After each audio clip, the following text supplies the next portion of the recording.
it's all good. Dun, dun, dun, dun, dun, dun, dun, dun, dun, dun, dun. It's all good. Y'all ready for this? Uh-huh. That's that MC Hammer, you guys. MC Hammer. One of the greatest dancers in hip-hop. I don't know why I'm starting the show off with that. I just had that song in my head, and damn it, when I got something in my head, Vince will tell you, I just spew it out. So with that being said, folks, guess what? Guess wiggity, wiggity, wiggity, wiggity what? You've made it to episode 6. 6, 6. Who the fuck is this? Paging me at 5:46 in the morning, crack of dawn, and y'all, you know, Vince, you know what that's from. That's Biggie. You know, I said 6, so I had to interpret that into something. I had to intertwine that into some type of jingle. So I did the Biggie. That's what I did. Because, you know, Biggie's one of the greatest. Absolutely. Isn't he, though? Rest in peace. I say that like he died, like last week. COVID got him. God damn it. 23 years, and I'm finally saying rest in peace, Biggie Smalls. But he is one of the greatest. All right, kids. Yes, episode 6. And, per usual, I am your Yankee shirt wearing, that should make Vince happy, chubby cheeked, nice looking, phantasmical host, LAREN Maxstar Moore. And I am repping the defunct Baltimore Bullets, Vince Eustace. Aye, that's right. We're rocking shit today. Logos and shirts, because we are the bomb. Like a detonator in C4, baby. And with that being said, kids, yes. Damn it, yes, you have made it to episode 6 of Popcorn. And boom.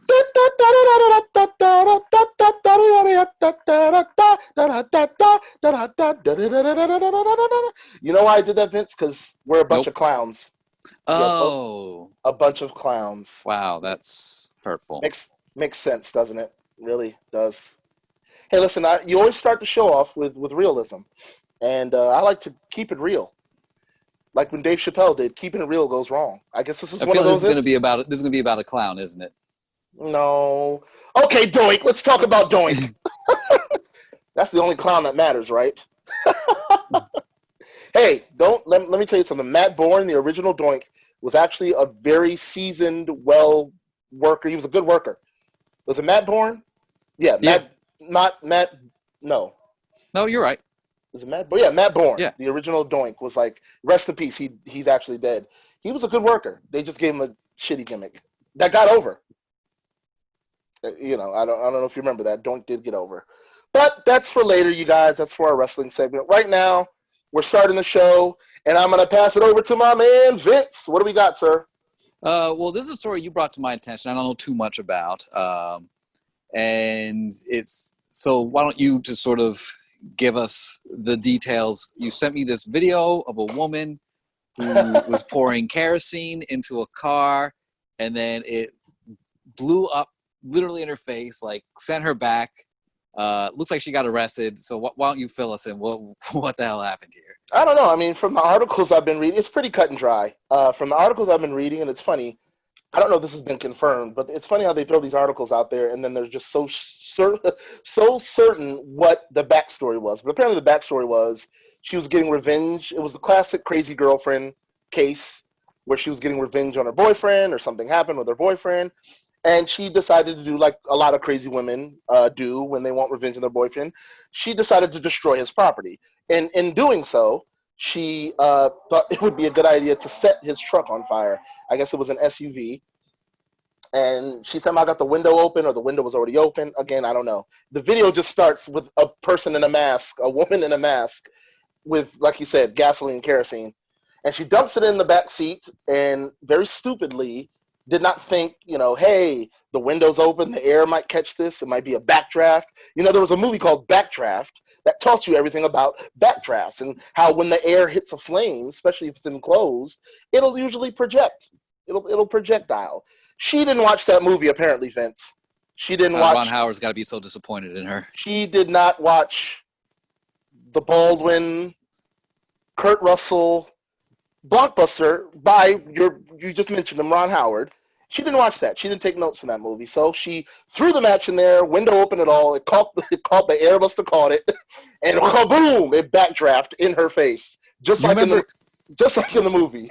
Do you remember do you remember Mission Impossible 3 where like Tom Cruise is like running on the bridge and they shoot like a missile at him and it Yeah, blows I up and think he so. gets like thrown into the side of the car as he's running.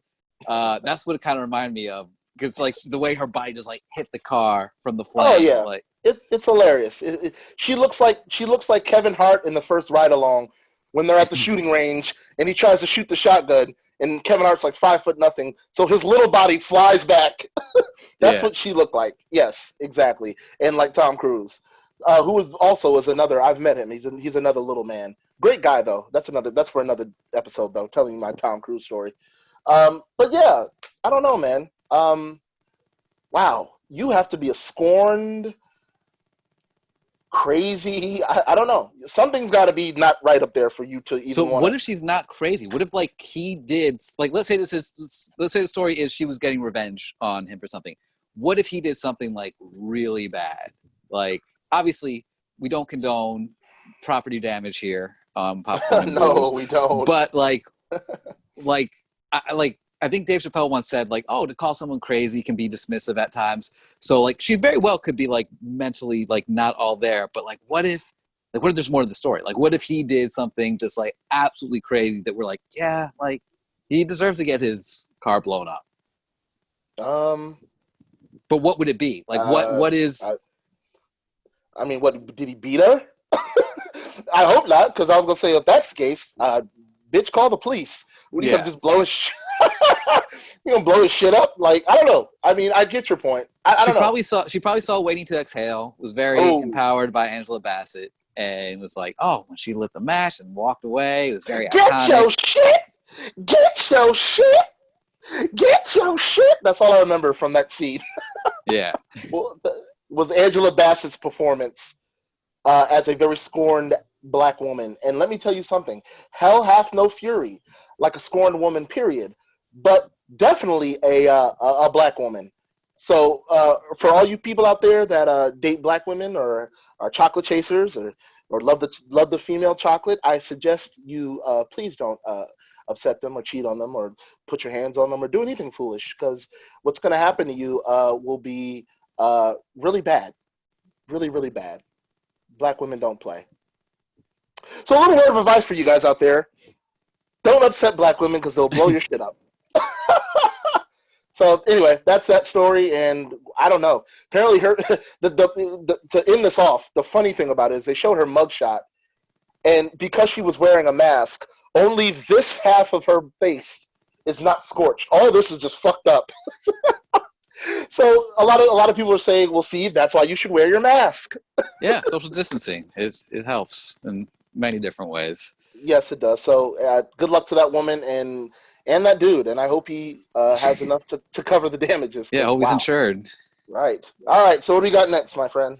All right, so one of the big stories going around was that Iron Mike Tyson, arguably one of the greatest boxers of all time, is going to have a comeback match. So there was Ooh. rumors about this. It was finally announced last week on September 12th this year. Obviously, with the pandemic, you never know how stuff's going to happen. But right now, it's planned September 12th. He's going to have his comeback fight against Roy Jones Jr., who's, like, as you mentioned in our little talk, One of the greatest. is One of the also greatest. having a bit of a Yeah. comeback. Neither one of them Yeah. have kind of fought in a while. Yeah. And these are two.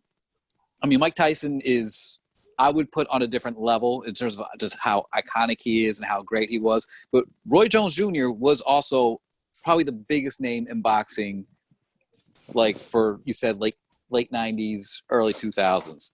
Yeah. But both these guys are older. Are you interested in this fight at all? Like, what is your take on Tyson and Roy Jones Jr. in general, let alone them fighting as older men? I don't know. I mean, I definitely am curious to see. I am curious to see the fight. I mean, not all of it. Listen, I'm at the point of my life now, being as old as I am, and not being 100% interested in everything internet and social media wise. I kind of just like seeing. I don't like watching shit anymore, dude. I've conformed to this new millennial-esque generation of and maybe it is because I'm older, or maybe it is just because I've conformed to this. I don't want to see the whole fight. What I want to do is see highlights. I want to see a couple rounds. You know, I want to see how this plays out. I am very curious. Mike Tyson looks like he's in great shape for being 50.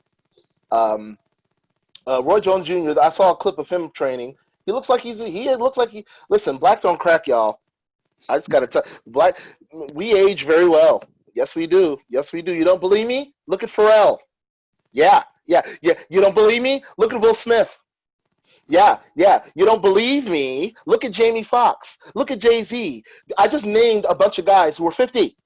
They are 50. Look at you. You're 75 years old, and you look super young. Yes. Well, no, I practice the black arts. That's what you just don't. With me, it's not a black don't crack thing. I practice the black arts. I'm a Jedi, or a Sith, I should say, a Sith Lord. So we don't age. You know, I'm a different kind of breed. But yes, you know, I think I look pretty good. You know, they say I still look like I'm in my 20s. But I mean, look at Mike Tyson and Roy Jones. They look pretty good, dude. And these guys are in their 50s, man. And I do want to see. I do want to see the fight, not all of it. I will tell this. I'm glad we're talking about Roy Jones Jr. So, quick story. Fat Joe. You know who Fat Joe is, Vince. I think I know where this is going, but yes. The infamous Fat Joe tells a very funny story that I'm sure you've heard. He's told this story in many interview venues. The first time I heard it was on your favorite person, DJ Vlad. I know. Yeah. Vlad. I really enjoy his interviews, but he's the type you gotta have a strong stomach for DJ.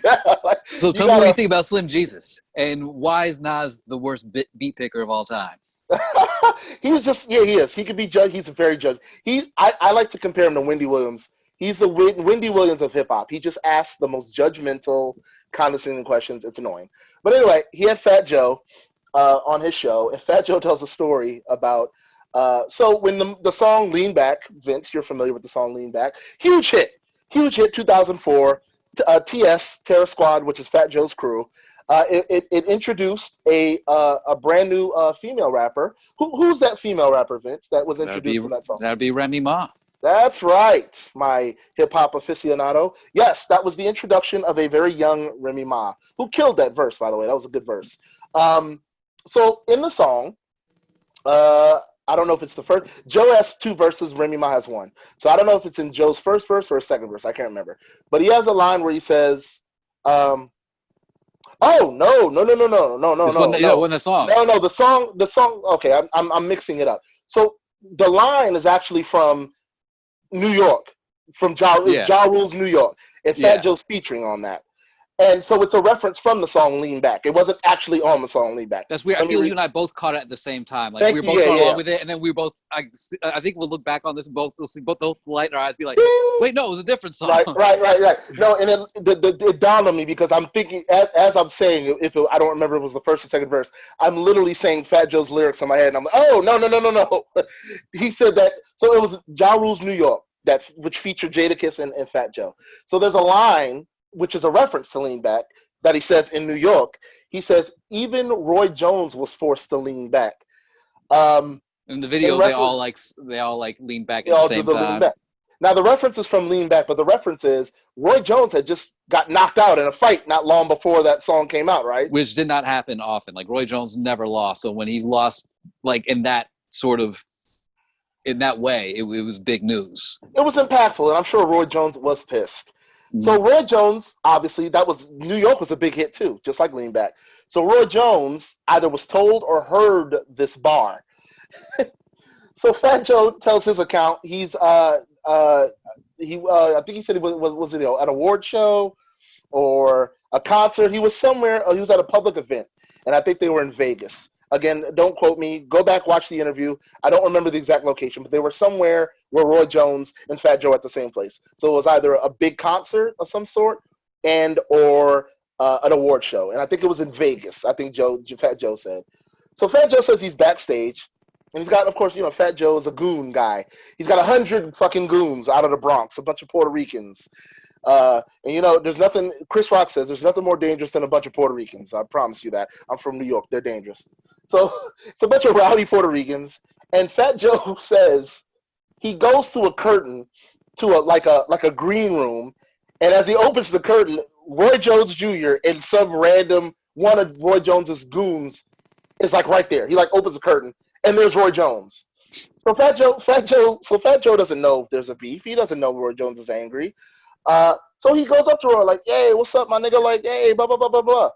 And I guess Roy Jones wasn't having it, and pretty much pressed him and was like, "Yeah, I heard what you said in that song, yada yada yada." And in a nutshell, Roy Jones Jr. was there to knock out Fat Joe. He told Fat Joe, "I'm going to punch you out." And Fat Joe, listen, Fat Joe says he ain't no punk, and I ain't no punk, but ain't nobody about to throw hands with no trained boxer.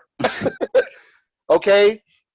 Mike Tyson can come up to me right now and call me a bitch, and I'm going to hand him a glass of water and put him in the most comfortable chair inside my house because I'm not about to fight no Mike Tyson or Roy Jones. So that's how Fat Joe took that approach. He was just like, "Look, whoa, Roy, calm down, bro." Like, and he said in an interview, like, Roy will knock me out. I ain't no boxer. I'll fight, but I ain't no boxer. So Roy, he said at one point he had to grab Roy Jones's hands and calm him down, like, "Bro, don't swing on me right now." And then, in true New York Puerto Rican faction, like I said, because they're dangerous, he did tell Roy, "Look, you'll probably knock me out, bro. I can't fight no trained boxer." He said, "But I'm telling you right now, once you do that, there's about 150 Puerto Rican goons over there that are gonna come over here and handle you." So Roy Jones had to kind of think about it. And then to conclude the story, I guess Roy Jones asked him, he was like, "Oh no, man, this isn't how Roy Jones talks, but it's not an impression." But he tells him, was that hip hop or were you really talking some shit?" And Fat Joe was just like, "Bro, it was hip hop. Relax." It was a bar, it was a punchline, it was a metaphor, a reference to my song, and it just so happens you had just got knocked out. So I think it was just the sensitivity of Roy Jones realizing for the first time he got knocked on his ass. He didn't like that. That probably was bitter. That was the most bitter taste in his mouth. And then on top of that, you got a rapper making light of it. So I think Roy Jones was just like, "I got to knock somebody the fuck out. If I can't get the boxes, I don't know who did he box? Who knocked him on his ass? I don't even remember." It wasn't Antonio Tarver, was it? I have no clue. I do not. God, we're talking about 15 years ago when this went down, 16. All I remember is Cassidy had a line in a song. It was actually a Mario song that he featured on.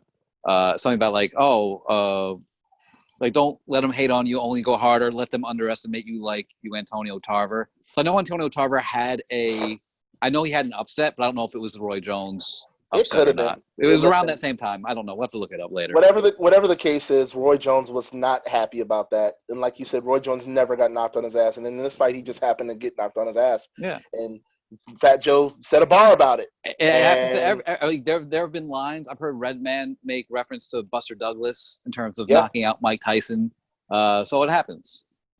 It does. But that was just a funny story I have to tell. And you guys need to go look it up. Just Google Fat Joe tells Roy Jones story, and it'll lead you to one of those interviews that he does. As far as the actual fight, I don't know. Are you excited to see it? I mean, what is your yeah, I mean, same thing. Same thing you said. I mean, we gotta move on to the next story, but everything you said was basically like I think I'm excited for like the hoopla of it. I heard they might be wearing like helmets and like different size gloves. It's not gonna be like Go for Blood. It's gonna be more of hopefully an exhibition. They're gonna be sparring. They're not gonna so much be fighting. You know, they're gonna be sparring. Well, I definitely want to check it out. Vince will probably check it out, and I suggest you guys do as well, so we can see how these two old men do their thing. All right, moving right along, my good sir. What do we got next? All right, so we are now moving on to. It's weird talking about movies because they just keep pushing movies back. I don't know if we're ever going to go to the movies ever again. But despite all of this, Marvel has announced their plan for Phase 4 and 5 of the Marvel Cinematic Universe. Obviously, we've already done the first 3 phases that I guess it didn't end with Avengers. I think the last Spider-Man movie was technically the end. So, yeah. The last phase. But right now they are planning on unrolling out phase 4 and then going into phase 5, starting with Black Widow, which was already supposed to be out. I think had no pandemic hit, it already would have come out in theaters, but that got pushed. So obviously we've got the movies of the heroes we already know, like Black Widow, Spider-Man, Thor, Black Panther, but then there's going to be new superheroes as well, like the Eternals are going to be coming out soon. There's Shang-Chi, Legend of the Ten Rings. I'm a huge Marvel fan. I'm looking at this, especially the movies. Yeah, no, I'm looking at this, and they're basically, like you said, with the exception of the Eternals and Shang-Chi, it looks like it's just a bunch of sequels. Yeah, Captain Marvel, Doctor Strange, Guardians coming back. Yeah, Ant-Man and the Wasp. We're talking about the Fantastic Four, which I'm actually looking forward to, not because I'm a Fantastic Four fan, because I'm not. I thought the cartoons were kind of weak. I thought the comics weren't that great. The movies are god-awful. But, again, I don't think Marvel has really missed. Like, you can say, like, oh, maybe the first couple Thor movies aren't that great, or, like, you can always find, like, the weakest movies of, like, all of them. But I feel all of them are fairly good for the most part. And I think that they can actually do justice to the Fantastic Four, and we can actually see, like, a good movie with them involved. You know, I kind of enjoyed the original Fantastic Four, the original two, the ones they did about 15 years ago, with a very hot Jessica Alba. She looked damn good in that movie. She looked weird as a blonde to me, like the blonde wig. I was like, that's not you. It wasn't, but she's just her face. She was so. I mean, she's still pretty, but it's not. I mean, that was she was probably in her 20s then. She was just gorgeous back then. But and an up and coming Chris Evans at that point. He wasn't the man we know him as now. He was the up and comer. Listen. I will forever always equate Chris Evans' career, as big as it is now, and what he's become, to him having whipped cream and a banana stuck up his ass in the movie Not Another Teen Movie. Sorry, Chris. That's what I remember when I look at your shield. A funny story about Chris Evans, and it's not me, it's from a friend, but he told me the story. A buddy of mine actually kind of, in a way, helped Chris Evans get that role in Fantastic Four, because he was friends with him, and my buddy was a big comic book fan, especially like Marvel, and so Chris Evans like came to him and was like, "Hey, you're a big comic book guy, right?" And he's like, yeah, and he's like, I probably could use your help on some stuff. And he's like, yeah, I'm getting called in for Fantastic Four, and they want me to play this one dude.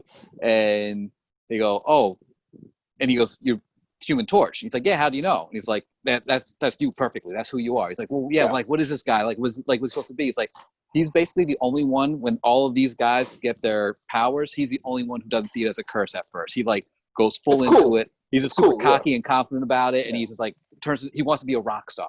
He goes like, "This is you. Like this is just be yourself in this audition, and you'll be fine."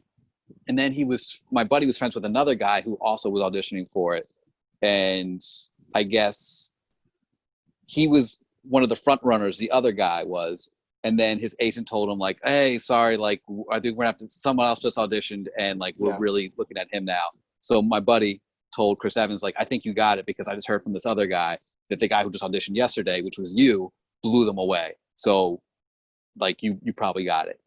Well, kudos to Chris Evans, because that was besides the banana in his ass, Not Another Teen Movie, which he did about 5 years earlier. That was one of the movies that kind of launched him as a leading man, because he was Ooh, we need to talk about this. Another movie on the docket for, I think, Phase 5. I don't think they have an official date release yet for it, but Blade. They're redoing Blade. They got Mahershala Ali playing Blade, which I'll be honest, from the Green Book. I wanted Snipes, but when I heard he got cast, I'm like, that's actually a really excellent choice.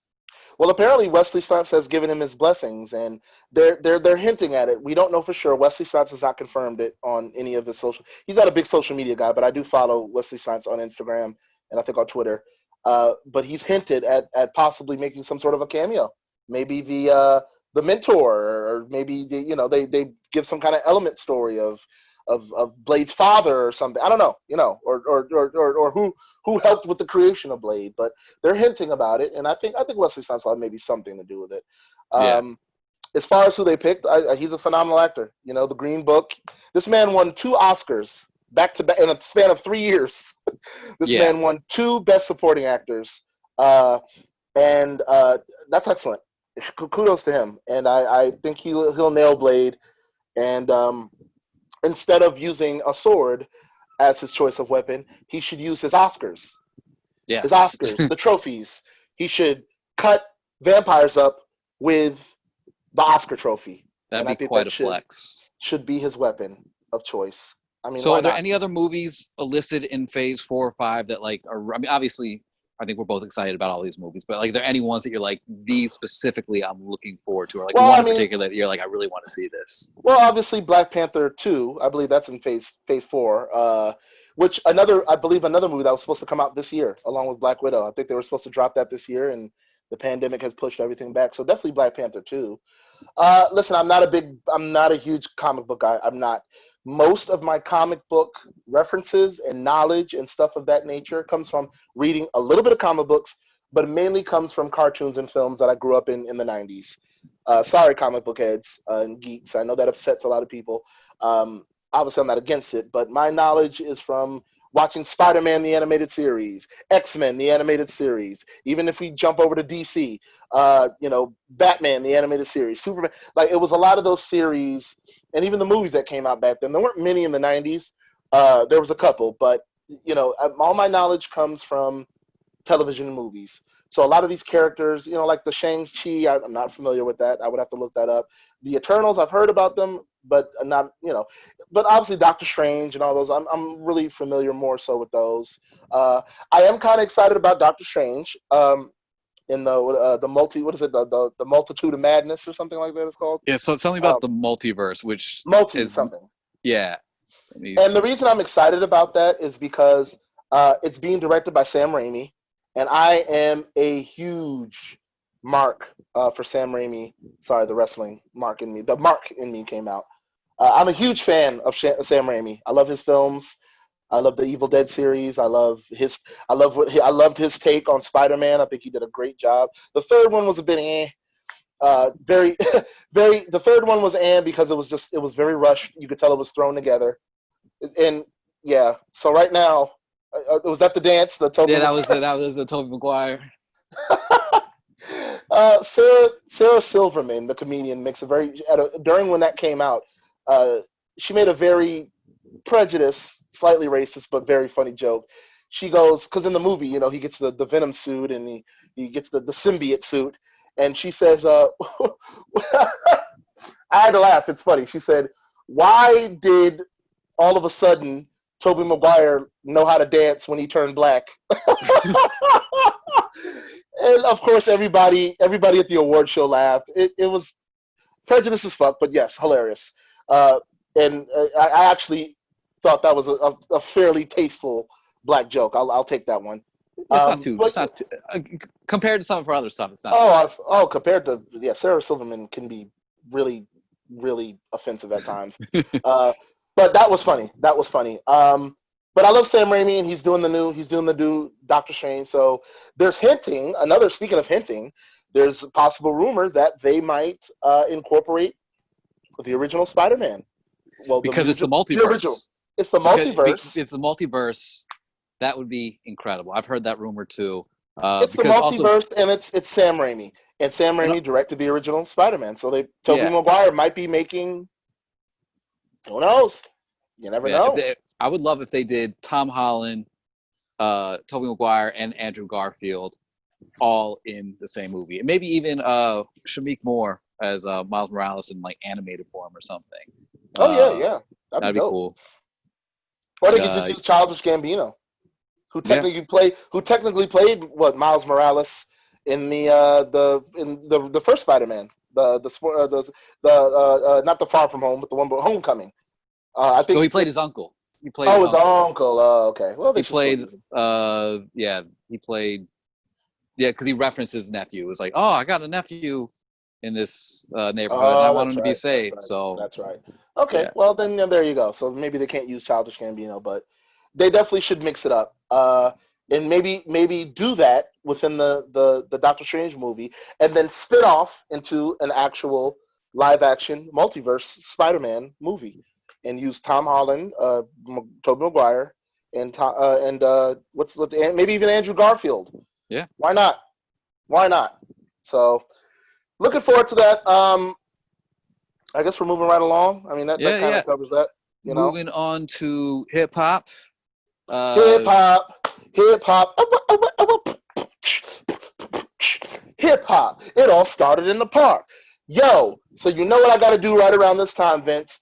Got a good shout out to the men who made me the man that I am, the rap artist that I am, the hip hop that I am. I want to give a shout out to the legendary DJ Hollywood. And who else? Vince, Vanilla hit him with. Ice.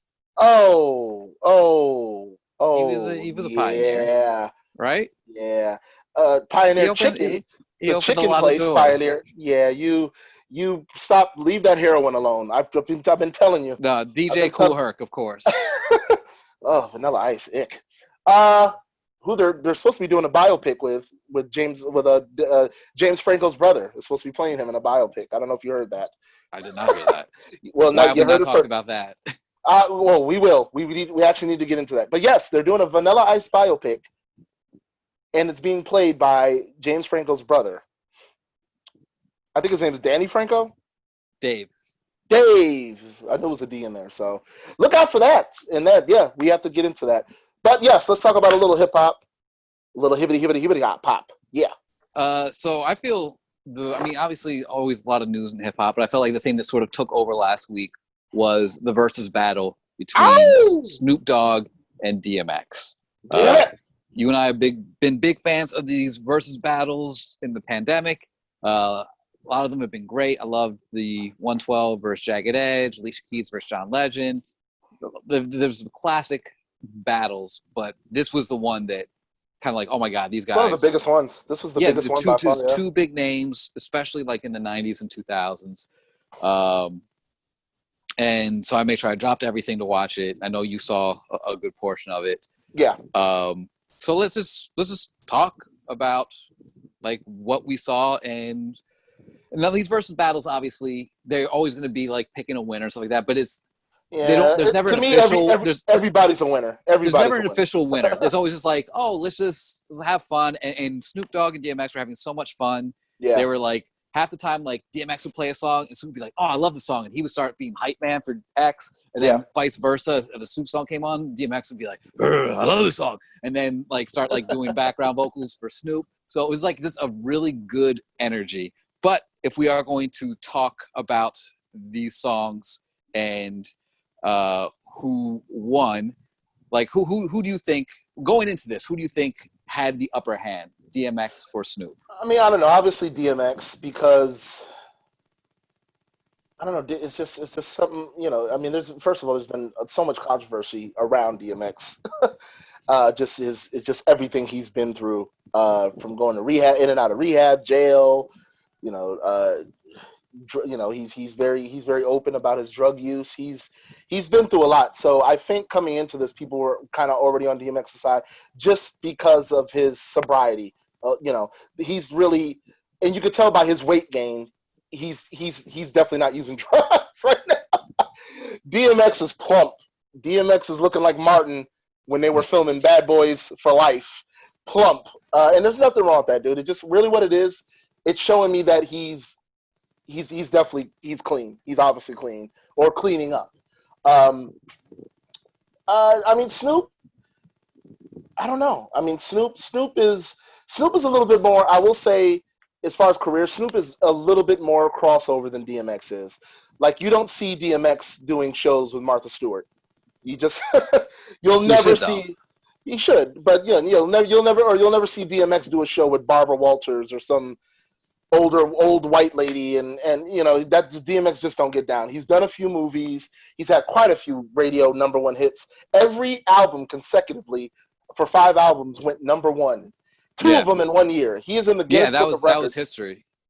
It's history, and Because of that, and do your research, people. DMX is in the Guinness Book of Records as being one of the only artists, if not the only artist, not just hip hop, in music period, to have 2 number ones in 1 year and have 5 consecutive number 1 albums. Every album he did up until I think Grand Champ went number 1, and that's incredible.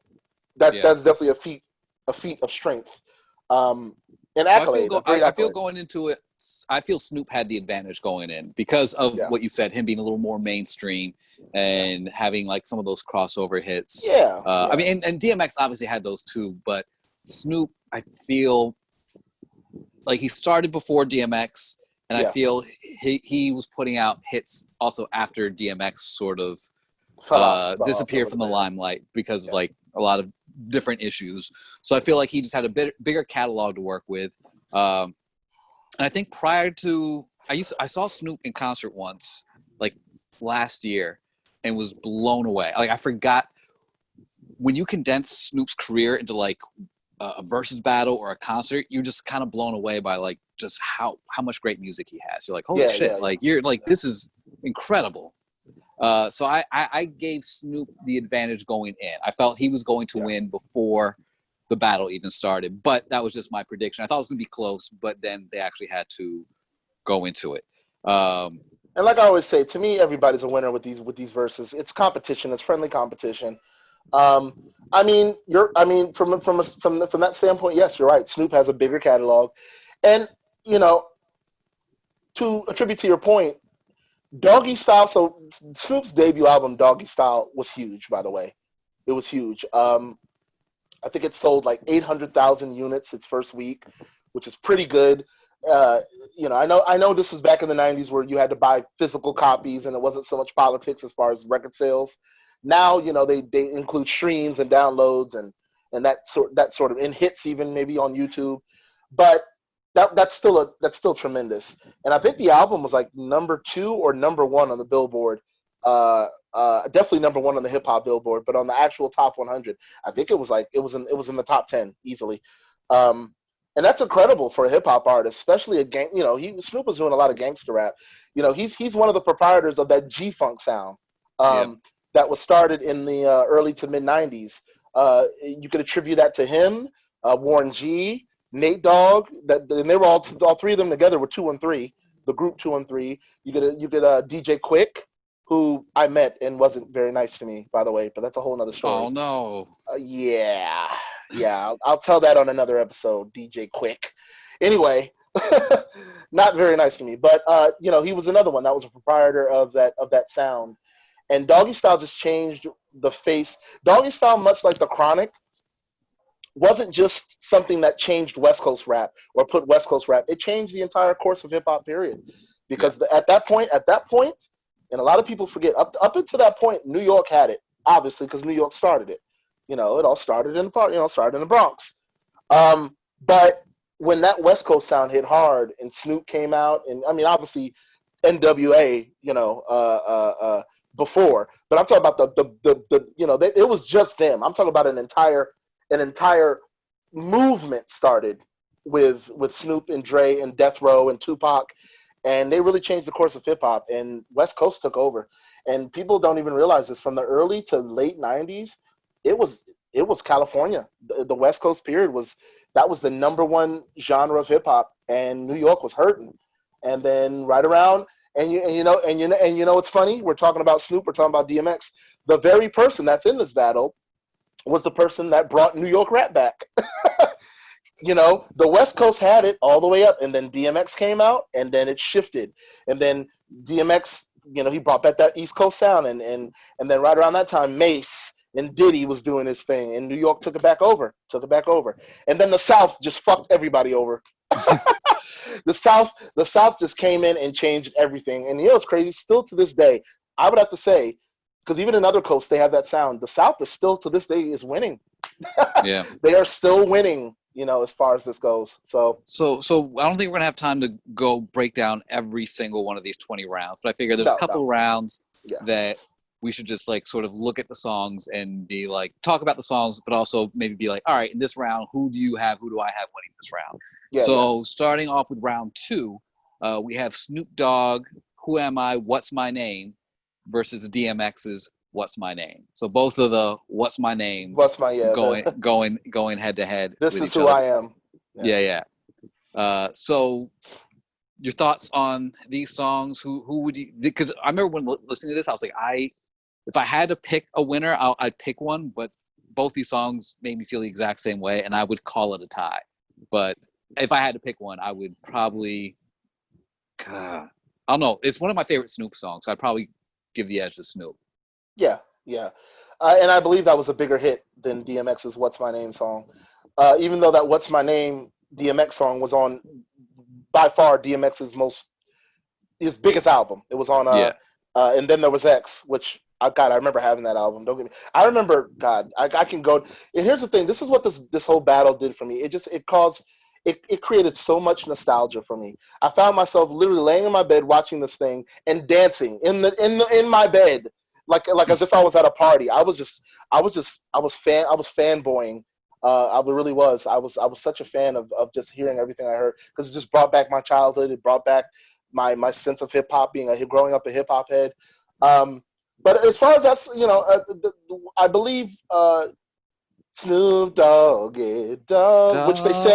which they sampled from Atomic Dog, which I did not even realize until years later. That's crazy. But I would have to give it to, as far as the bigger hit, I would have to go with the bigger hit, which is Snoop. What's my motherfucking name? Snoop D-O-D. All right. Moving on to round 8. We've got Snoop Dogg, Bitch Please, featuring Exhibit and Nate Dogg, versus DMX, X Gonna Give It to You. Yeah. For me, hands down, X Gonna Give It to You. I love Bitch Please. And I even like the remix even more with Eminem on it. That was on the Marshall Mathers LP. But I have to go with X Gonna. That beat, his lyrics on that. I remember when the song came out. I had it on a burnt CD along with a bunch of hip hop songs that were popular during that time, early 2000s. And that shit always. And then of course they brought it back in Deadpool. But for me, X Gonna Give It to You. I don't know who you riding with. I'm actually going to agree with you on that. I mean, same exact thing. Like, I love that Bitch song. Please. Slaps, dude. That song, that beat. I feel if Bitch Please was going up against some of his other songs, like DMX's other songs, it could win. But like, there are certain songs that DMX has in his catalog that I'm like, it doesn't matter what Snoop puts up. Yeah. Here, I'm picking this song, and Yeah. X Gonna Give It to You is one of them. I want to say, what was it? I feel like one of his movies used it as like the theme song. I remember being like one of the trailer to like one of his movies or something. Well, it's off the actual song is off the not Romeo Must Die, Cradle to the Grave. It's off. Cradle to the Grave. It's off that soundtrack. Soundtrack. That song is which was him and Jet Li, wasn't it? Cradle to the Grave. Yes. Wasn't it a Jet Li movie? Yeah. So that's probably it. And I remember something about that song is like, it's very like this triumphant song. It would make a great wrestling entrance music for someone. Like, I'm sure a lot of indie wrestlers that probably come out to it, especially if they go by X or something, or like X-Man, Xavier or something. But yeah, I would have to go with X Gonna Give It to You on that. Although that would be tough call because I love Bitch Please as well. Like I said, the song's great, but I definitely love the remix with Eminem on it, and when Eminem puts his that was just a great remix. So that's my take on that. I have to go with X Gonna Give It to You. All right, we've got round 12, DMX, What These Bitches Want, featuring Cisco. So it's like DMX and Cisco both from Baltimore, versus Snoop Dogg's Beautiful, featuring Pharrell Williams. Two very different songs, two very different. I feel a lot of these battles, like, they try and keep the same vibe. They try and be like, oh, you play a hard song, I play a hard song. You play a party song, I play a party song. You play a ballad, I play a ballad. I guess they're both songs about women, but they're vastly different songs.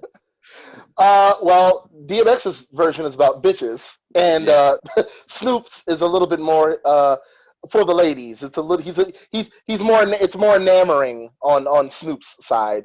But here's the thing. as disrespectful as that term can be towards women, it's hip hop, man. And I'm not really condoning it. As a rapper, I've used that B word a tumultuous amount of times. It's just hip hop. It's just something that's embedded into hip hop. Again, it doesn't make it right, but it is hip hop. So you kind of got to deal with it. And here's the thing: when he made what these bitches want, what these bitches, I love how you stopped right before the end where you're That's like not the DMX. title. What That's these not the bitches want, title. I'm not gonna say it if it's not the title. but you still. I'm sorry. It's still. I was looking at your face. It was still like what these bitches want from Nope. Beautiful by I'm reading the title. I'm reading the title. That's it. Oh my God! But no, That's why I'm you're right skipping though. some other titles that have the N word in it. I'm like, I'm not doing this. But yes, and the actual title of the song is "What These Bitches Want." But he in the song he says, "What these bitches want from a nigga." Great fucking song, by the way. Great song. That beat, I think it was the production was by Swiss Beats and Nokio from Drew Hill. I Drew think Hill. they collaborated on that beat, and it makes sense because a lot of Nokio's beats for Drew Hill were very incorporated a lot of Spanish guitar and stuff like that. Yeah, So that doom doom doom doom doom doom doom doom doom doom. I think that's all Nokio, and then I think the bass line and the drums and the kick that's all Swiss Beats. He's also got that iconic verse where He's naming DMX all the women. names all the women, which I Yeah, can't even yeah, begin. I can't even start with it. But it's like yeah. it's such a well-known like verse. And then "Beautiful," real quick, is a great. It's produced by the Neptunes. Great song, dude. Great song. Mm-hmm. A little bit more respectful to the women. They don't Yes. drop the bitch word too much in that. And he's just basically talking about how beautiful you are. And another great beat that the Neptunes made. A great hook by Pharrell, dude. Yeah. Probably one of the most iconic, like best hooks for a hip hop song. The beautiful, I just want you to know. And then Charlie Wilson from Earth, Wind and Fire. You can't lose with that. That his background vocals, he does a couple of the bridges. So classic song. This is a tough one, but because that album again, because that was off of, and then there was X, and that was like the Bible to me. I remember I had that as a teenager. I was in high school. I bought that CD. I had already had DMX's prior stuff, and I loved him at this point. But that was the album that did it for me. So I have to go with "What These Bitches Want." I'm gonna go with that one. I'm gonna go with that as well. Again, that's one of the DMX songs that I was like, whenever he plays this, no matter what that goes up against, I have to pick that one. And I think I mentioned before, DMX is always known being from Yonkers. But if you look at the BET cypher he did like way back in the day, his actual title card said he's from Baltimore. He's born in Baltimore. He spent some time. I'm not sure he was born in Baltimore, but he definitely spent a lot of time there. I think he spent some time in there, yeah. So he claims because he's from Yonkers, I home. believe he's Yonkers, which is upstate. So I was a big Drew Hill Cisco fan too. I thought it was a very dark, sort of hypnotizing type song. So yeah, I would also go with DMX and Cisco. And then wrapping things up before we move on, this was actually round 19. I thought this could have been round 20. I might, just for the record, I'm not sure if I made it this far, but continue, sorry. Okay. Round 19 was DMX Rough Riders Anthem. Yeah, I didn't make it that far in. Versus Dr. Dre's Nothing But a G Thing. Featuring Snoop Dogg. Woof, woof, woof. Is this the part where he goes, now normally I take my shirt off during this, but as you can see, because listen, anybody that's ever seen, he's been doing it for 20 years. Anybody that's ever seen, period usually, but definitely when he gets to Rough Riders Anthem, DMX usually peels out of his shirt. He's a shirt. Yeah. He's like 50 Cent and LL Cool J. Them niggas is coming out of their shirts. But he makes a point of saying, I can't do that now, because DMX is very, like I said, he's very plump. Shit, dude. I could tell you which song I was a bigger fan of. And here's the thing. We have to also look at our age range. Like, I remember when Nothing But a G Thing came out, but I was really little. Mm-hmm. As opposed to Rough Riders Anthem, I was already a young teenager. I had just hit my teenage years. So I remember, definitely remember, that was 93. I definitely remember when that came out. I remember hearing it on the radio. I remember hearing it on the radio back east and out here. And that was kind of rough because, notice I said rough like the Riders. Sorry. Yeah. Couldn't resist. That was a bit rough because the West Coast, East Coast media beef, because I don't really, a lot of these rappers make a point of saying it was the media that blew it up, and I believe that. you know they made a point of saying that it really wasn't a beef, but my point is it was rare you heard a lot of tracks in the East Coast being played from the West Coast. Like, the only rappers that were getting played out in the East Coast were the big ones like Snoop and Dre and all them and a lot of those guys like that. But if I had to choose, I gotta, because I was a little bit older and I remember it more. I have to go with Rough Riders Anthem. Dun, Yeah. dun, dun, dun, dun, dun, For dun, that dun, reason, dun, like dun, the second, dun, I mean, dun, both songs when you hear the dun, beginning, dun, you dun. instantly know what they are. Yep. I feel Nothing But a G Thing is way Great more laid song. back, and I Great feel song. yeah, especially out here in LA, like that's the song that gets way more reps on Oh like yeah. K Day and stuff. Yeah. But like Rough Rider Anthem, like the second you hear that, I feel like everyone. Well, you can say this for both songs. Everyone knows the intro to like the 1, 2, 3 into the 4. Everyone knows that, but everyone also knows stop, drop, Yep. shut them down, open up shop, and that just. And I think we touched on this earlier. It's age as well, but it's also like where you kind of grew up. So I think that obviously we're both East Coast cats. We are. Although I had DMX winning this round with these two songs, but I still had Snoop just edging out the overall versus battle. Okay. Like I had it. I mean, if I could do ties, I actually had them tying. Actually, I think even without ties, I had them at one point tying. Like, they had them each go like 10 and 10. And then like there was a couple of them like, all right, let me redo this again and like maybe lean more towards this. And I either had Snoop just barely winning or I had it like being a tie. But it's interesting that this just random rounds I picked out, mostly DMX. Well, listen, to kind of end this off so we can get into our wrestling segment. I will say, and again, I've said this about Tupac. I've said this about a lot of rappers that people dub these great big lyrical artists. Listen, Snoop is a great rapper. He knows how to rap. There's no doubt about that. He knows the element. He's actually a really good freestyler. He probably freestyles better than me. But I have to say, if we're talking about lyricism, if we're talking about if we're talking about just overall lyrics, I gotta go with DMX as far as, maybe not this battle, but as far as, I think DMX is lyrically a better rapper than Snoop. I would agree. He is. Snoop is a good rapper, but much like Tupac, he's not known for being this lyrical tyrant. He's not known for being this lyrical monster. He's known for just really just rhyming dope and just spit. He's what you call a spitter. He just raps. Mm-hmm.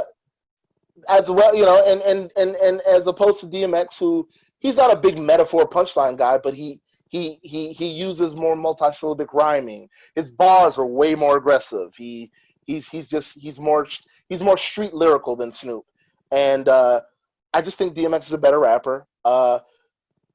As far as artistry goes, I kind of got to give that to Snoop. I think Snoop's the better artist all around because Snoop has more crossover commercial appeal than DMX. Like, Snoop will tone his lyrics down for a song. DMX don't tune his lyrics down for nothing. No, Nobody, nothing. It could be a club beat, even everything's hard street gangster shit, like New York, like in your face. Snoop he'll dumb his lyrics down. DMX don't do that shit. DMX, like Ari Spears says, DMX is one way. Yeah. And that's a nigga. Snoop knows how to get away from that for a little bit. DMX is, he don't give a fuck. So I would give Snoop the better artist moniker, Agreed. But, to wrap this up, it was a great battle. It brought back so many memories. I'm sure it did for you, man. That was my childhood. That was my hip hop childhood rolled into one. And even as an adult, like, it makes watching that, even though these guys are, they're old guys now. They're not old, but they're up there in age now. They don't really look it too much. You know, Snoop looks a little seasoned, and you know, X them put on a little weight. He's looking a little gray, but they've aged fairly well, and it makes me want to hear new music from them. I don't Yeah. give a damn how dated it might sound, because DMX is going to stay one way, and I'm okay with that. Same thing with Snoop. You're never going to hear either one of these dudes trapping, and I'm okay with that. So it makes me want to hear new music. I don't know. It made me nostalgic to the point I was like, DMX, time for a new album, brother. Time for a new album or something. Give us something. We need it. You guys are the hip hop Bibles. You too, Snoop. None of that Snoop Lion shit. That shit was garbage. None of that. Rap. Hip hop. All right. That's all I got to say about that. All right. So now we are moving on to the wrestling aspect. Hey, look at that. Ooh. Wow. So is that the Rockin' Stone Cold Stone Cold? Yeah, this is. The People's Champ. Well, I think they actually got The Rock's voice for this, but then they got someone for Austin who's not Stone Cold. Sounds nothing like him. Yeah, that sounds like Miley Cyrus doing an impression of Stone Cold. But I think they Austin. actually got movie star Rock to take a break from his schedule to do his own voice because he sounds just like him. Vince, what does it say on the back? What does it say on the back? On the back. It doesn't matter what it says in the back. Sorry, you had that coming. Okay. I set you up for that. Sorry. I get. I was confused. Hey. I'm like, there's nothing on the back. I know. You still answered. You silly man. and you still fell into my trap. I think I just looked like silently, being like, "What are you talking about?" Yeah, but I didn't answer. I was like, "What is?" No, you said something. You definitely said something. I think I said what? They said what? What? What? What? What? I said I got a beer belly. What? I said I'm gonna have a hot dog. What? I said my center of gravity, vodka. What? That's my Stone Cold impression. I actually used to do a better one. All right. So what do we got? So Adam Cole. Oh, by the way, before you start, How dare you? Listen, let's address the elephant in the room. Normally, I would torture the fuck out of you with the 1, 2, 3 Kid Pac theme, but due to our little technical difficulties, and I have agreed that I would cut you a break with talking about that certain thing that happened one night in China. Sorry, I couldn't resist. Let's talk about the sex tape, baby. Interrupt me with that bullshit. Continue, my friend. Continue. All right. So Adam Cole, baby, former NXT champ, was on Pat McAfee. I think how to pronounce his name. McAfee. I think it's McAfee or McPhee. It might just be McPhee. Pat McPhee. Yeah, maybe just like blur it all together. Pat McPhee, former NFL punter, one of the greatest punters in NFL history. Very entertaining guy. Has his own radio show. He had Adam Cole on the show, and it did not go very well. I felt that Pat McPhee and his guys were kind of on Adam Cole a little bit, saying he was like they were prodding him. They were prodding him. They were saying that like he kind of didn't do a lot on his own. He kind of had to rely on the Undisputed Era to sort of get to where he was. Whenever he would try to say his accomplishments, they'd be like, "Well, these guys sort of did it for you." And then the straw that broke the camel's back was that well, they also said that he was like Shawn Michaels, but nowhere near as good as Shawn Michaels. He's like, well, yeah, I know I'm not as good as Shawn Michaels, but like, you don't have to word it like that. And then when they eventually pointed out that he was like really small, that's when Adam Cole like snapped. He's like, oh, we're doing small jokes now. And then he like threw away the microphone, was like, fuck you. And then like got in his face. So one of the producers tried to get, fuck you, Pat. Fuck you. That's what he kept saying. Yeah, and he's like, I was supposed to be with my family, and I like took time away from them to do this like bullshit show. And then one of the producers tried to be like, "Hey, are you okay?" He, like pushed him. He's like, "Get the fuck out of my face!" And then like I was like, "Whoa!" So then he like stormed out. Like Pat McPhee was kind of like, "What the hell just happened?" He's like, "Fuck that guy!" Like what who the hell does he think he is? I have my opinions on it. What was your take on this? Well, as you know, the dirt sheets. There's a wrestling term for you marks out there. So the dirt sheets are kind of reporting on this as it going one of two ways. And I'm kind of torn between these two ways as well. I'm kind of down the middle. A lot of people were saying that the whole thing was a complete work. And a lot of people are saying that it's a complete shoot. Then there's some people that are saying it's a worked shoot. So for those who don't know what a work or a shoot is pretty much when it's real. It's unscripted. It's out of kayfabe. And then obviously, or excuse me, that's a shoot. And a work is basically when it is scripted, when it is in kayfabe. We don't use the word fake around here. Any real mark or any real wrestling fan, that's taboo. You just don't say that. So we're not going to use the word fake or real, really. It's element of reality as opposed to an element of non-reality. So they're saying that this is possibly, and I think it is, a work shoot, to where it has the elements of both, where there is some acting and there is some real emotion.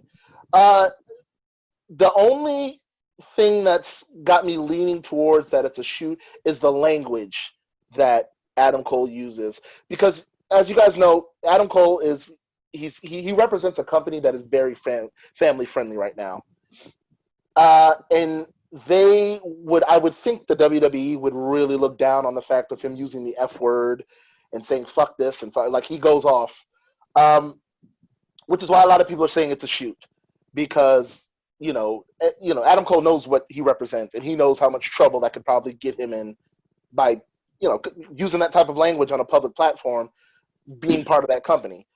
Even though it was it was an unrelated WWE thing, he's still on their roster. They still pay him. He was a champ. So WWE has a tendency to hold a reign on you, not a Roman reign, no pun intended. They have a tendency to hold. It was intended. It was. You intended it.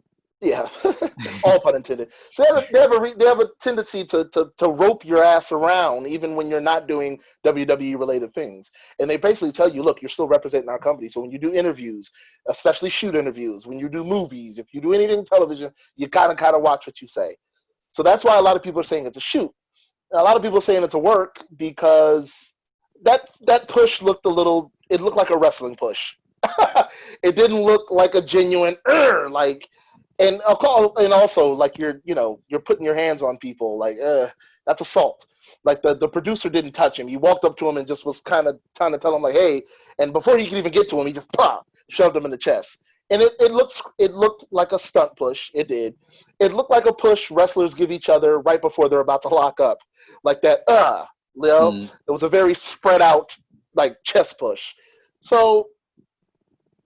I think much like the whole pipe bomb with CM Punk, I think it was a work shoot. I think some elements of it were real, and were a shoot, and some of it was a work. I think that push was a work. Sorry, not sorry. That push looked like a work.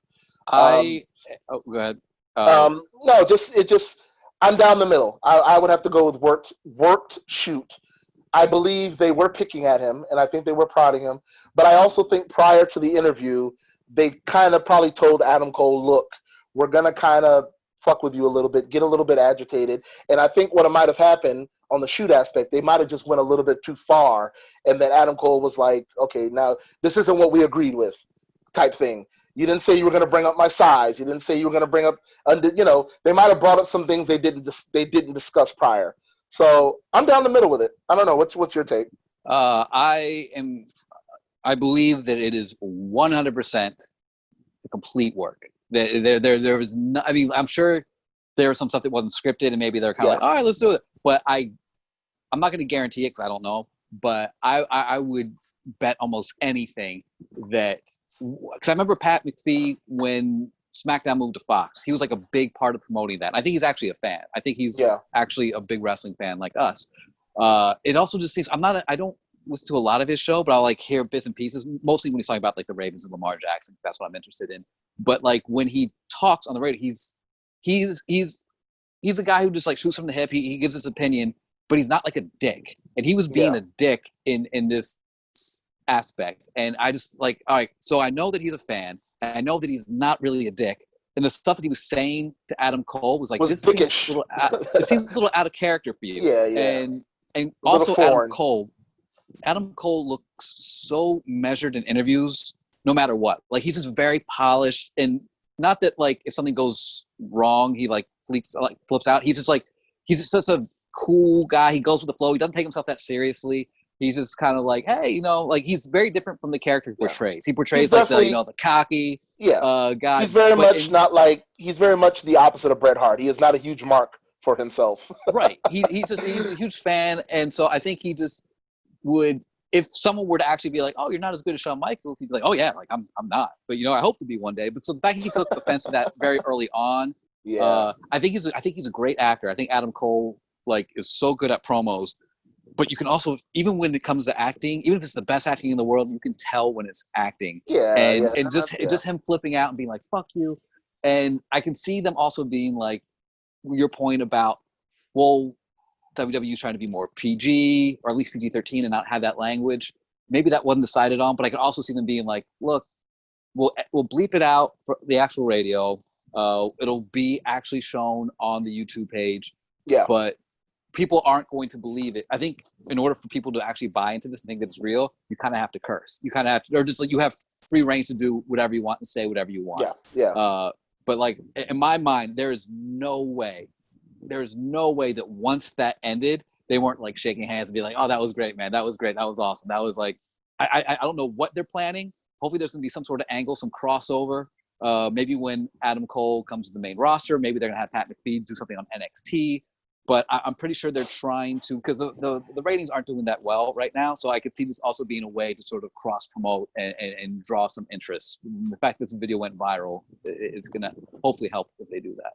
Yeah, and they're going to need the help because, like you said, AEW is kind of kicking their ass ratings wise as far as NXT, because Dynamite and NXT are both on Wednesdays. Yeah. And from what I've been hearing from my podcaster, my favorite podcaster, from what I've been reading in the dirt sheets, AEW is kind of fucking them up right now ratings wise, so they might need something like that. Look, I mean, like I said, there might have been some elements of realness in it, a shoot, to where maybe Adam Cole did at times get really agitated, but I believe overall it I said worked shoot, which I'm sticking to that because I do believe maybe at some. Listen, the push was fake. I think a lot of like you said, he's more reserved than that. It's got work written all over it. But I do believe it's at some points, not to the point where he had to hop up the way he did. I don't think that caused that. I think that was all the acting. I think that was all the work.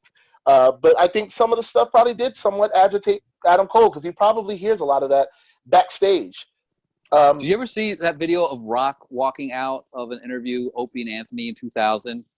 He was confronting them for being like really racist. I think they had a guy on the show who was racist, and Rock was like, I saw what you guys said on this website for wrestling. You said this about Mark Henry. You said this about Jacqueline. You said this about me. And Rock was very calm. He was very polite. But he was like, I don't agree with this at all. If you two are affiliated with him, then I really don't want to continue this interview anymore. And he walked out, but he did it in a. He wasn't like, "Fuck you, I'm out of here." And I'm feeling that if Fuck you, Opie and Anthony.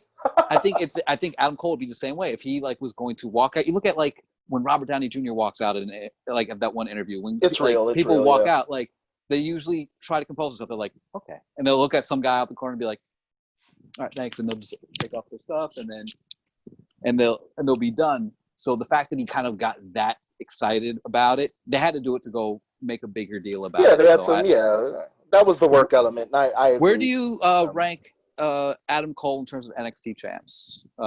He had the longest reign in. I was gonna say in NXT he had the history, longest, but there's been a lot of great NXT champions throughout the years.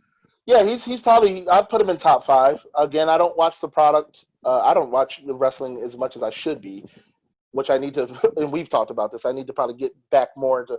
I watch a lot of clips on YouTube. I listen to podcasts. I kind of get my wrestling knowledge now.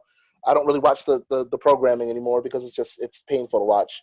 But I watch enough stuff online and the little bit I do watch on TV just to kind of garner knowledge. But as far as NXT, I've been kind of out of the loop. But from what I've seen and him and his accolades and the whole Undisputed Era thing, I'll probably put him in top 5. I don't know. I wouldn't say number 1, but I put him up there. I'd probably put as far as NXT champs. I mean, obviously, I was going to say, obviously, Kevin Owens. Obviously, I mean, just because he was the inaugural champ, you got to put Seth Rollins up there. You know, he was the first official NXT when they were crossing over from FCW into I would put Owens NXT. just because of what he did when he came onto Raw, challenged Cena, John Cena, beat yeah. Cena clean, and kind of like In the middle of brought the ring. eyes, brought eyes to NXT and sort of solidified like that championship and the brand is like pretty serious. No, Kevin Owens is up there. I put Seth Rollins because he's just, inaugural champ. And there's been a lot of there's been a lot of good ones. I mean, uh, uh, Big E came. Big E. And speaking of Big E, they might be finally pushing him as a singles. Yes. They might be finally giving Big E a singles run, and I think it's well deserved. It's long overdue. Listen, Vince is. I guess he had one before the New Day, but this is the first time he's been this popular and this high, and it's like, all right, definitely run with it. His first singles run fell flat. He is a former Intercontinental Champion. I remember his first singles run. It was when he broke away from AJ and Dolph Ziggler, and they turned him babyface, and he became this. They were trying to push him as like a Ahmed Johnson, as a Ezekiel Jackson, as a Bobby Lashley, the big strong black man wrestler. I mean, they didn't say that, but I'm just they'll model future wrestlers after past ones. Right. And he looked good. He did good. But like you said, he was just starting out. He was green. Now that he's kind of at this point, I mean, we're talking about 5-6 years. He's been on the main roster. Definitely with a New Day. I mean, his big main roster run has been with a New Day. So he's over. He's over. This is the most over he's been since that original singles run. So I think it's about time.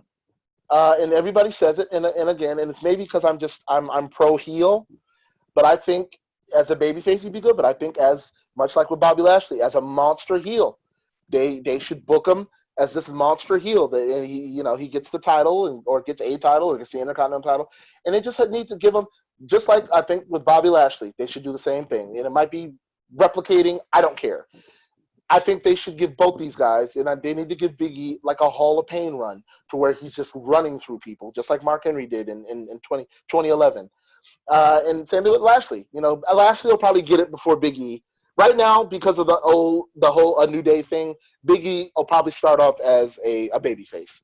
I don't want him to lose his humor because he is honestly, he might be the funniest person in the company. Yeah. He might be the funniest person in all of wrestling, period. Yeah.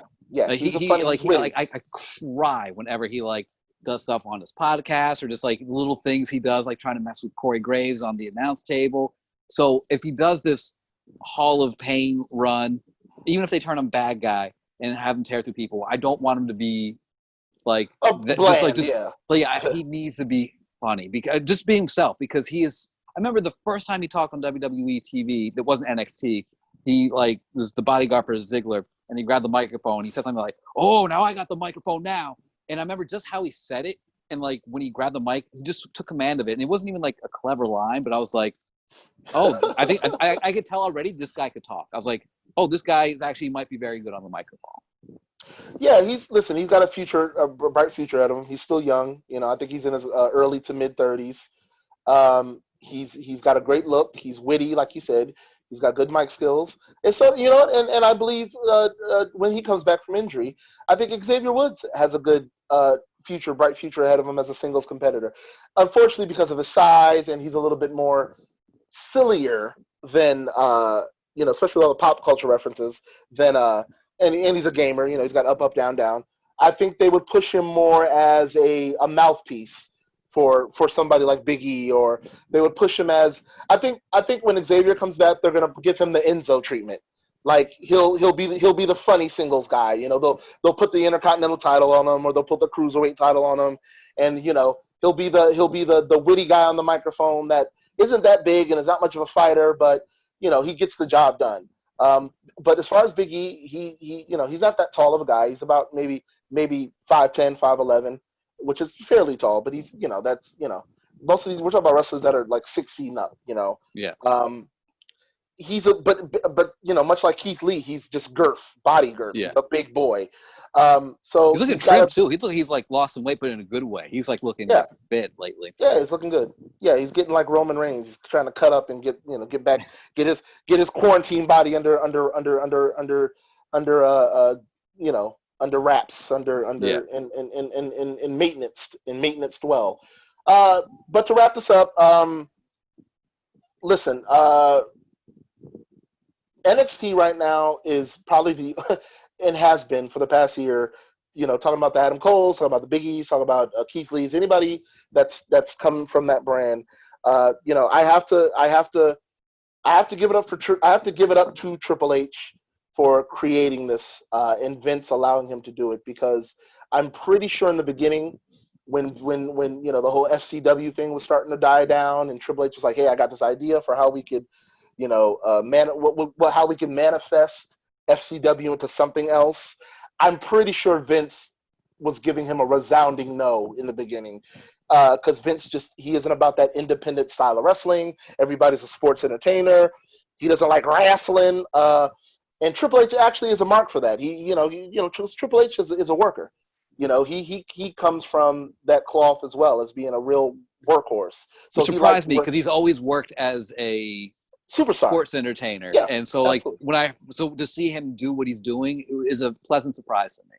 It's a pleasant surprise, but it's great. It really is. And I know years ago when Triple H came to Vince with this idea, Vince was like, "Go fuck yourself. It's not happening. I'm not revolving an entire promotion around a bunch of indie wrestlers and small guys and up and comers and developmental." He was like, "I'm just not going to do it." And I think Triple H just convinced them.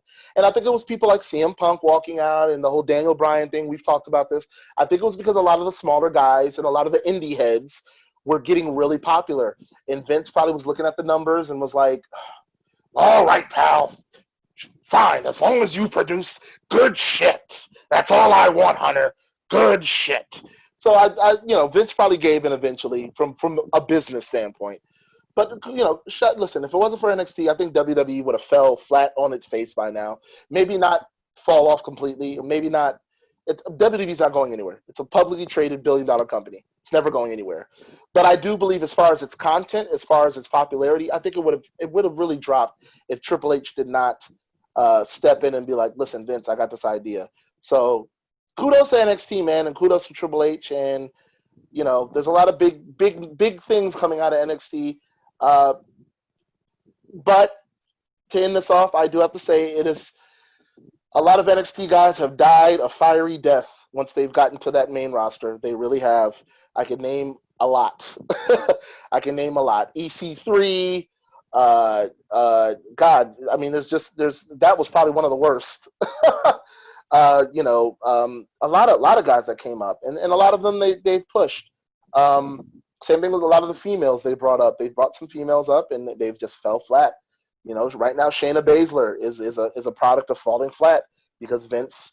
That's what he does. That the NXT girls and the boys get up there, and the girls get up there, and they just don't put them over. Vince is just like, this is an NXT thing, and that's where it should stay.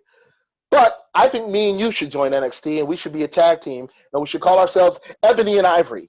All right. Ooh. What would your finisher be? The song. It would be, I would have to say, I would take a really, really shiny bottle, real shiny, shine it up real nice. That's what I would do with it, Vince. Shine it up real nice. And you know what I'd take that bottle? I'd let it roll down the wrestler's back, turn that sumbitch sideways, and stick it straight up their candy asses. That would be my finisher. I would take it from The Rock. I think you would get DQ'd from a lot of regular matches for that finisher.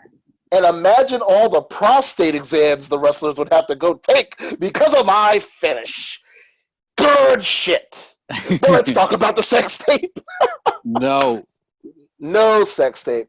All right. Well, with that being said, I believe we have reached the finish line. Have we not, sir? We have. That is it. We're done.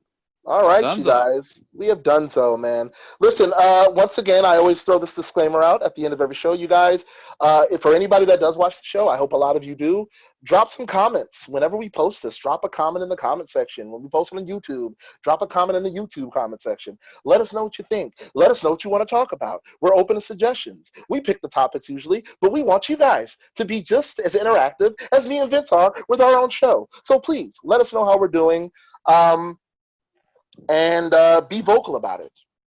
And DM us if you like. But once again, be careful what you DM to Vince. He is a married man. Now, Just don't DM me. Let's just play it safe. Let's just not or even just welcome that don't. drama. Listen, with me, I'm as single can be. You could DM me whatever you want. Yeah, especially All right, you, you know, on ladies. second thought, DM me because I don't know what's going to happen in his DMs. You'll probably be harassed at some point. No, I will behave myself. I am a gentleman. Don't listen to him. I'm a big old teddy How am I going to bear. believe that when you are constantly pushing this sex tape that no one wants to see? Well, a lot of people want to see it. Laren, Laren, Laren, Laren, Laren, Dylon, Dylon, Dylon, Dylon. Oh my God, we are very playful with this show, you guys, and we hope you enjoy it. We have fun. Me and Vince are having fun. We hope you guys are having fun. And with that being said, let's take it to the outro. I am legend, like Will Smith in that movie. And I hope they do a sequel. Yeah, they do a sequel to I Am Legend, because I am legend. I am the man, the master, and I am the ruler of the world. A little Psycho Sid reference there for you. And I go by the name of LAREN Maxar Moore. I am Vince Eustace for episode 6. All praise be to the sixth god. Oh, yikes. There you go. Sixth God, Drake would be very proud of you. Yeah, we got to be on his good side. I think he just broke. We'll talk about this maybe next week. I don't know, but he just broke a record for like most top tens in like history on the Billboard 100. So He's also broke the record of being the most light-skinnedest black guy on the planet. All right. You guys, that was like my faithful compadre here. My co-host said that was episode 6. And it is, of course, episode 6 of what? Popcorn. And boo. And with that being said, kids, bye-bye. Gotta go. See you when I see ya. Love ya. Who loves ya? Matt.